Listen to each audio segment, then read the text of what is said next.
Hi, I'm Zibby Owens, and you're listening to Moms Don't Have Time to Read Books. This 30-minute podcast features a new author interviewed by me every single day, 365 days a year, for about 30 minutes. I am also the publisher for Zibby Books, which publishes 12 books a year in fiction and memoir. Our books are already out now. You can check it out on zibbybooks.com. And we have a magazine called Zibby Mag, where we have lots of wonderful essays and lifestyle features. That's at zibbymag.com. We have classes at zibbyclasses.com. And I recently opened a bookstore in LA called Zibby's Bookshop at 1113 Montana Avenue at 11th Street in Santa Monica. I hope that you are able to enjoy some of our other offerings, but this here podcast is the basis of all of it and started in 2018, and no matter what I do, this is basically my favorite thing. Enjoy.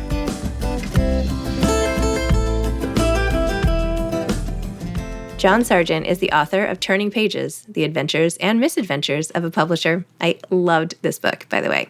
John worked at 3 different publishers before going to Simon & Schuster to run the children's book division at the age of 29. He spent 6 years there, followed by 3 years as the CEO of DK Publishing. In 1996, he went to work as the CEO of St. Martin's Press.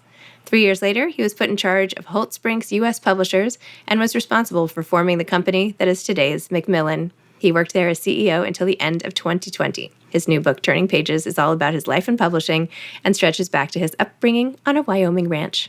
Welcome, John. Thank you so much for coming on Moms Don't Have Time to Read Books to discuss Turning Pages, The Adventures and Misadventures of a Publisher. Thanks for having me. It's my pleasure. I have to say, this is one of my favorite books of the year for sure, but I could not put this book down. I was like, okay, I'll just check it out. No, had to stop what I was doing, and I'm like, well, this is ironic. Turning Pages is exactly what I'm doing. So anyway, your stories are fabulous. The way you write is fabulous. The short little scenes and chapters, it's so consumable and amazing. You must know what you're doing. That's all I have to say.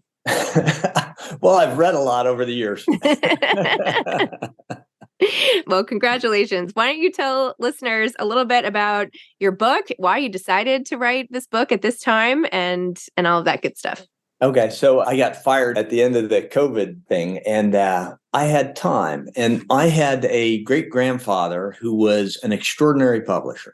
And he got sick at the end of his life, and he felt better when he rode in a car because the vibrations helped him. So instead of just sitting in the car, he wrote a book while he was in this car driving around. And he wrote it. It was never published. He wrote it for his family and for friends and people at work. And it was called Memoirs of a Publisher, had a white cover with just plain type on it. It was before book jackets were what book jackets became today, right? It's back when they used to be very simple. And it was passed down through the family. And when I read it, I didn't actually finish it. First time I read it, I was young. And he's not a great writer, so I didn't finish it. And I finished it about, 15 years ago. I took it and read it again.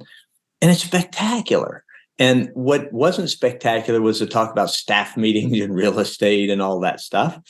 What was spectacular was the little stories in there.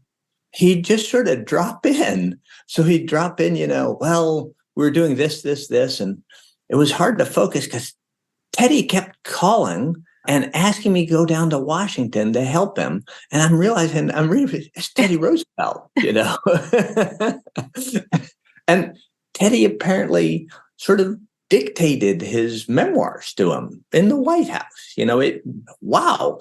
So anyway, I thought, well, maybe I'll do that someday for my kids and my family to see, what was I doing while they were gone. So I did that. And then Jonathan Gillespie of Farrar, Straus and Giroux said he'd help me. One of the great things about being me is I know a lot of editors, and he's a good friend. And he said, "Oh yeah, let me help you with it." So he read it, and he said, "You have to put more of yourself in it." And I said, "I don't want to put myself in it." And he said, "No, you got to put yourself in it. You got to put your family in it." Mm-hmm. He said, "I've spent all this time sort of trying not to push my family, and I'm uncomfortable with that." And he finally convinced me. He said, the reader needs to know the narrator, is what he said. And I finally remember it was lunch. I said to him, look, nobody wants to hear about little Johnny Goes West. He does. And he very kindly put his hand on my forearm and he said, everybody wants to hear about Little Johnny Goes West. So there you have how the book came to be. Well, I must say, I think he might have been right. He was not alone. By the time I got through the process, I got all the rejection letters, and then finally someone said yes. And, it was really a great experience after all these years being on the other side of the table. Yeah. And I knew it was a very small book, right? Because you have to have some interest in publishing, or it's not going to be that compelling at all. So, but everybody after him said the same stuff, that, more you, more you, more you. So I changed it substantially to be more me in it. Well, it's uncomfortable, but I don't know that you have to have a real huge interest in publishing, but by the nature of people actually reading a book, they have some interest in how it got into their hands or in their ears or whatever. Yeah. So that's a pretty big audience, like readers, Yeah. Well, one can always hope, but after spending all these years seeing how many small books stay small books, and that publishing's fascinating. There's all these books out there that are fantastic, that are small. Well, you know this better. You know this probably better than I do, right? There's these books that you read and you love them, but they don't. It doesn't happen for them. And you look and you say, why did that book fail? And why did this one work? Yes. And it's kind of like I always thought after all those years of doing it, it's like a black box. You just have, there's some trends and stuff you can see, and it has to do with publicity and all that stuff. But at the end of the day, some books some of these huge books, I read them and I think, it's okay. Yeah. But it's not great. Yes. Right? So there's no answer to that? I feel like there is no answer to it, right? We published a book called A Nearly Normal Family, which I thought was utterly fantastic. And great title. And we pushed it, and it didn't work. And meanwhile, right next to it, we published a book which I thought was okay. It was good. But it was, it had been done before, and, it was one of those, and it was a monster. Two first novels, both sort of dark mystery suspense things, and one worked and one didn't on the same list. And I would have 100% said it would be the opposite way. So yeah, it's a black box. You never figure it out. Well, how about you with your publishing? You figure it out? Oh yeah, I've solved the black box. It's been I've done what you couldn't do in a lifetime. So yeah, sure, no problem. No, I haven't done it, but I think about it all the time, and it's maybe I'm realizing a waste of time, but I feel like those books that don't get discovered, sometimes the odds are stacked against it. Like, it's before they even come out, they're already doomed.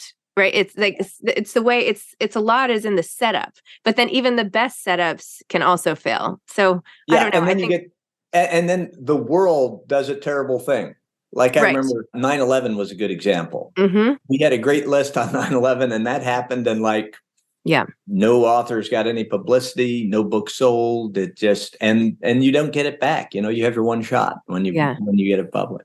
I actually thought about that. In fact, I wrote about thinking about that because in the midst of all the chaos of 9/11, and I actually lost my best friend that day. So I was like in it and had to come home, and it was the whole thing. But I was like, what about all the authors? Really? Like, this is their big day. So for anyone who's tried to write and wants to see great books get their due, it can be very demoralizing. And yet we continue to try. Everyone continues. You've written the great literary masterpiece, 8 years working on your book, and that's the week it comes out. And literally, there were, in any given week, there's, thousands of books that come out. It's not a few books. It's a lot of books come out every week. Anyway. So what do you think about that? Like, is it still worth trying? Of course. Like, for the aspiring, everybody keeps wanting to do, including me, you just keep wanting to write books and put books out or publish books. Well, here's a question for you. Give me all your wisdom. When you write a book, do you get pleasure writing the book? Is it work for you, or is it pleasure? Me personally, Yeah. it's pleasure. There's pleasure. Yeah. And stress, working. Is this any good? I don't know. Should I have done this? What about this? But yes, when you're like fully in it and the characters are kind of talking to you and Yeah. whatever. Yes, that's very cool. So it's worth it. Yes. But, if you just wanted that, you wouldn't have to publish. That's true. And the publishing is not the fun part. So you think there's nothing to be done? That books, it is what it is. It's like any art form, like why a movie hits, why a piece of art. It is what it is. And sometimes, the lightning strikes. Sometimes the lightning doesn't strike. If it's really, really good, it has a much higher chance. And in publishing, what happens I've always worked in the bigger publishing companies. What happens is the collective inside the publishing house is what makes it happen. So, the answer is if it's really good, you might have a publicist who just never gives up on it. Never. Just, a year later, the paperback comes out and they're still charged up and they're still trying to make it happen. And they're getting their friends in the publishing house to be that way too. And just that level of energy and enthusiasm makes it. So I don't want to, I'm painting it wrong, right? The most of the great books do find their way. Mm-hmm. Most of the great books. But there is this complete element of just chance. Yeah. And I'm always surprised at the non-great books that make it so big. Right. So what about that? A lot of those. Why? What? Give no answer. I have no answer. Okay.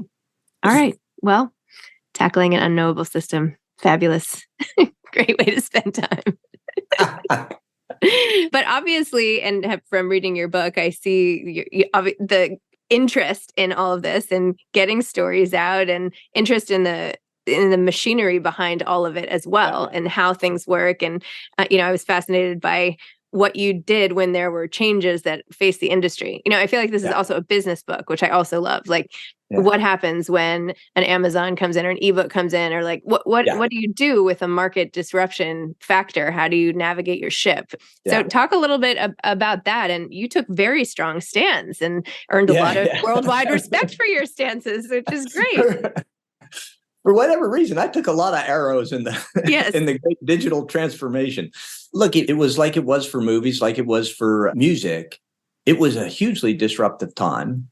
And my view was always you had to protect the author's livelihood, right?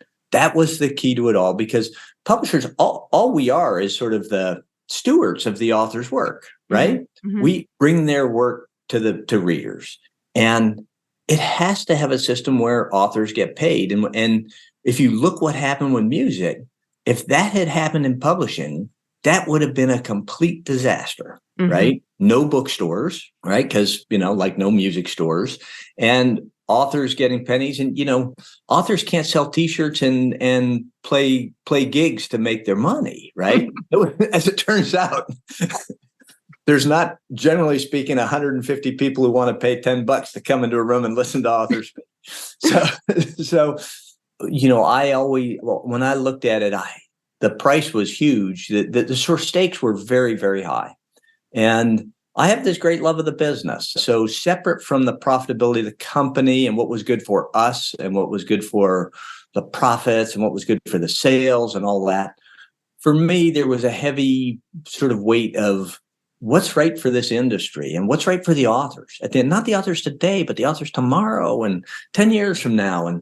And how do you make it through? And so I did, in fact, take a fair number of, stood up in front on a fair number of issues and paid the consequent price and, and what it was like. But I would never trade that in for anything. It mattered, It did.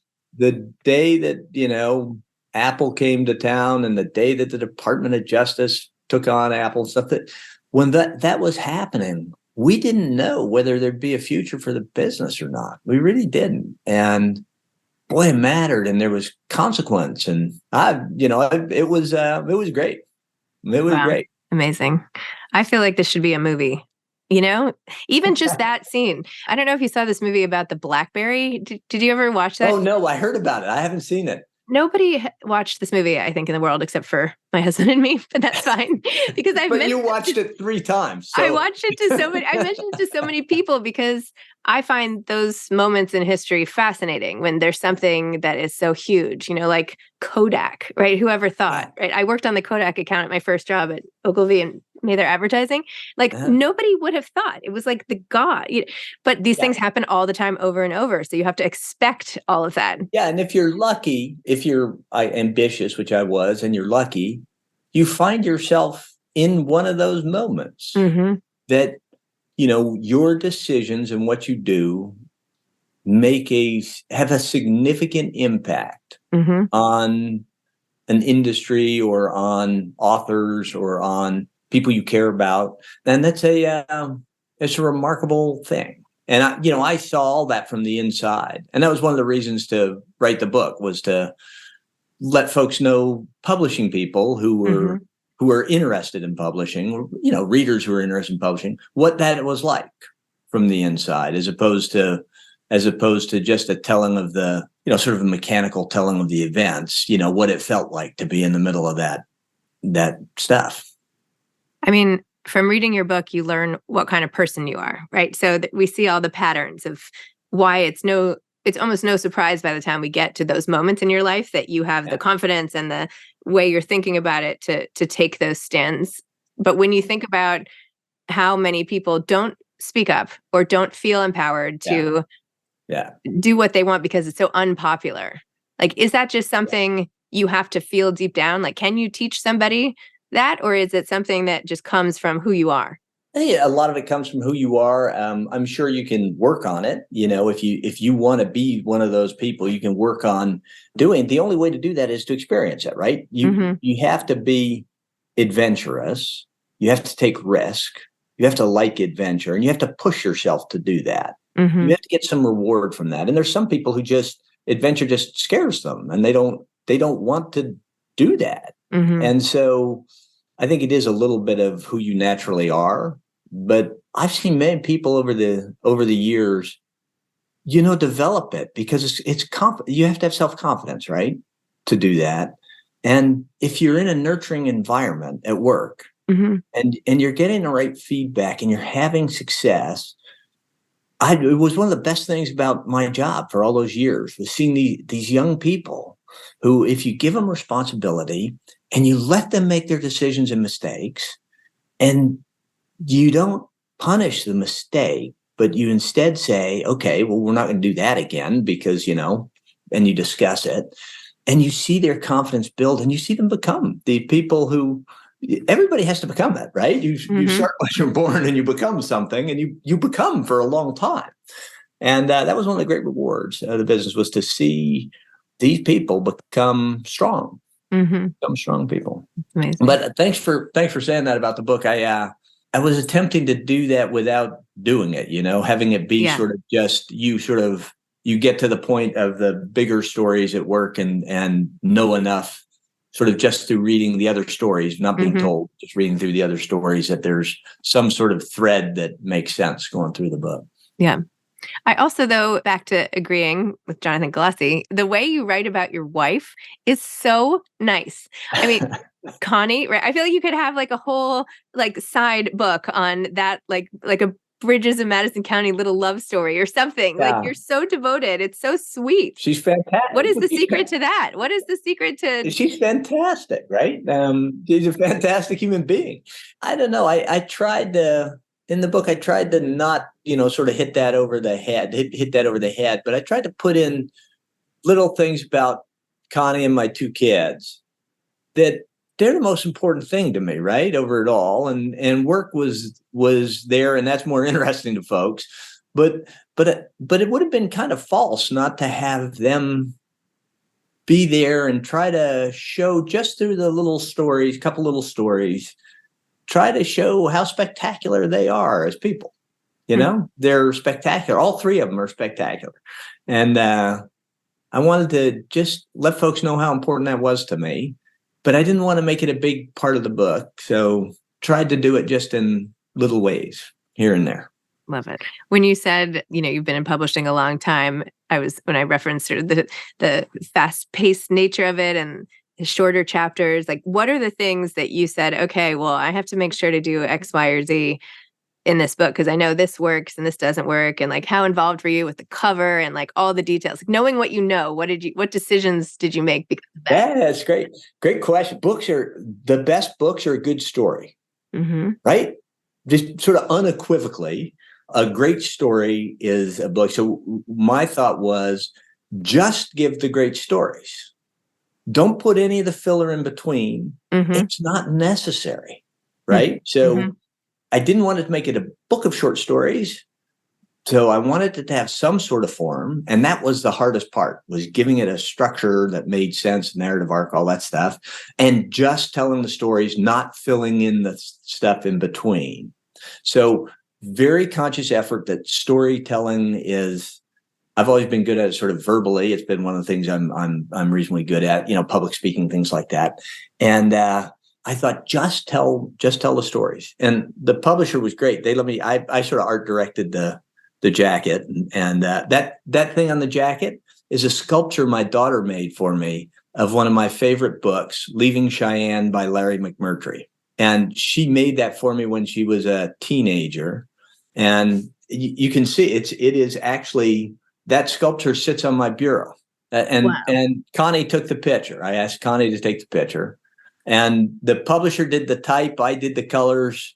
I did the title and the subtitle. The publisher added misadventures. I wanted the adventures of publishers, what I had. And they said, no, adventures, misadventures, which is a good idea. Yep. And I love their type selection.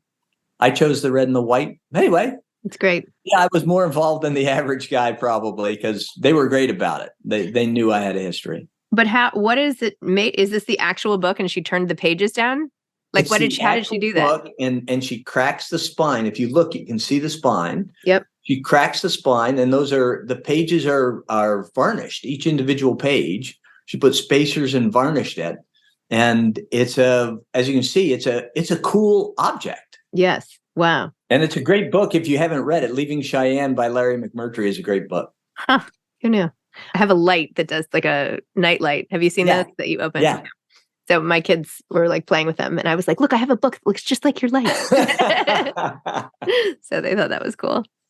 So where do you see things going now? Like, do you see a big disruptive force? Do you see, like, everybody always bemoans publishing, right? Like, it's a constant. It's always been there. Everybody's just, publishing's dead, Oh, God. I am so old that I do remember when color television was going to be the end of book publishing. So it's here to stay, right? It's this sort of, I don't know, it's self-absorption of publishing, right? And the sky is always falling, Sales were down 3% this year. Oh my God, the industry's gone. You go through these cycles where publishing struggles and doesn't, but look at COVID. I mean, if you ever have an example of how resilient books are, right? Books exploded during COVID. And I remember in the beginning of COVID, the owner of the company was really thought, it's all over, And I looked and you could tell book by book because the supply chain was screwed up.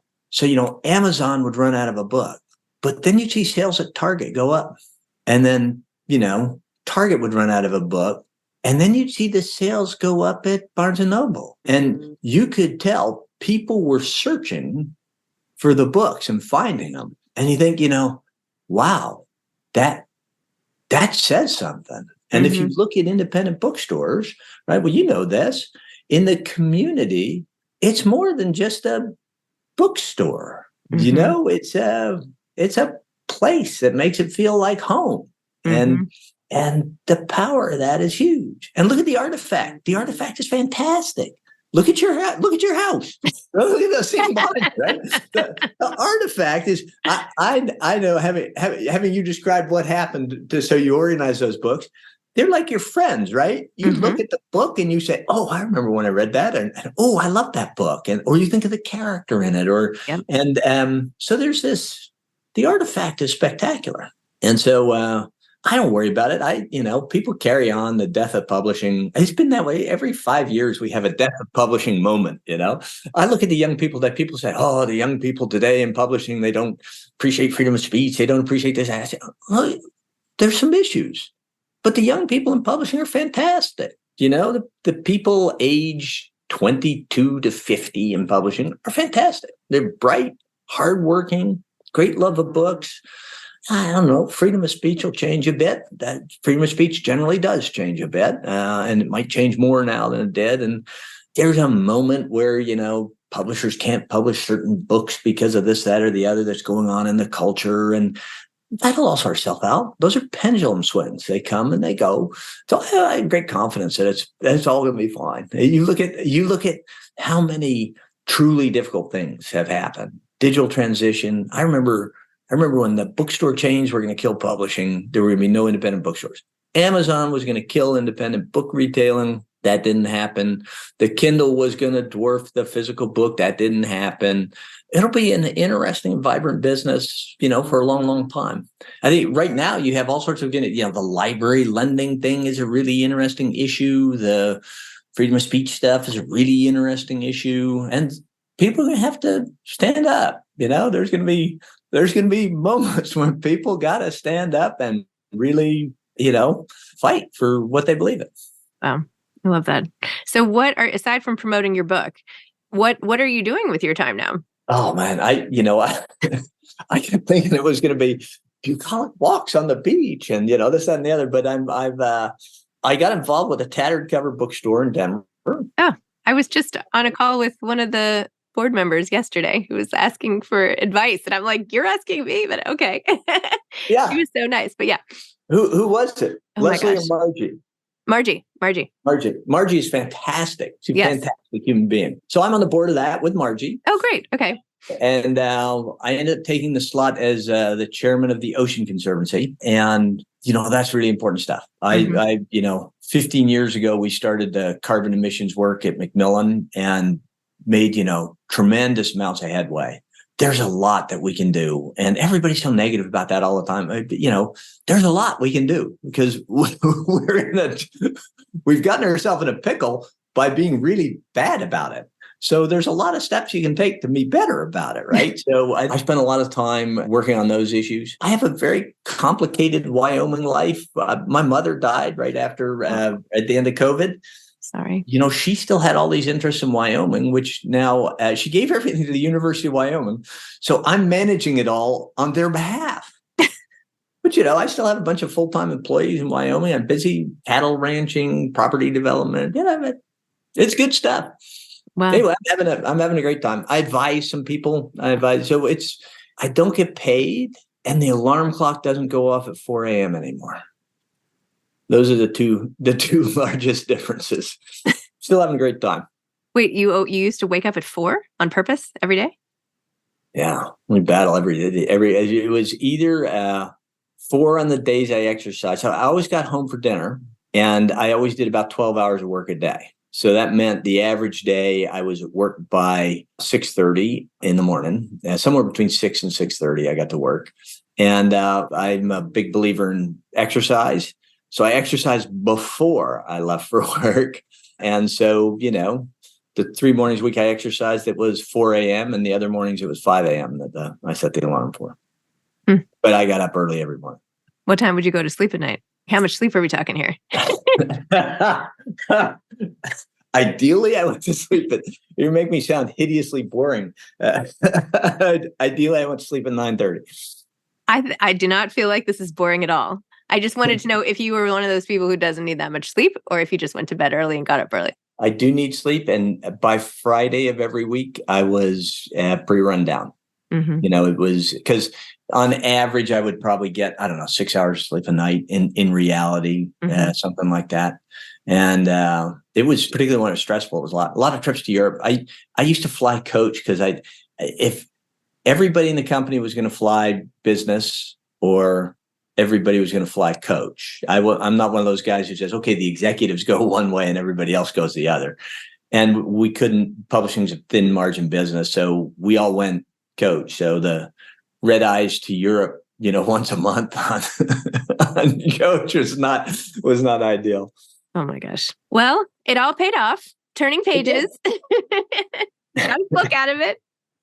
So anyway, well, this has been such an honor. You're such a legend. The stories were amazing and the book was great. And I just feel so lucky I got to sit and chat with you for half an hour. So thank you. What fun. Thank you. Thanks for having me. All right. Take care. Okay. Take care. Bye-bye. Bye. Thanks for listening to this episode of Moms Don't Have Time to Read Books. Don't forget to follow me on Instagram at Zibby Owens and at Moms Don't Have Time to Read Books. Also sign up for my newsletter at zibbyowens.com and sign up for my virtual book club and meet lots of authors on Zoom every other week. Thanks so much to Steve and Ryan at Texture Sound for the sound editing. And thank you to Morning Moon Productions for providing this fantastic intro and outro music.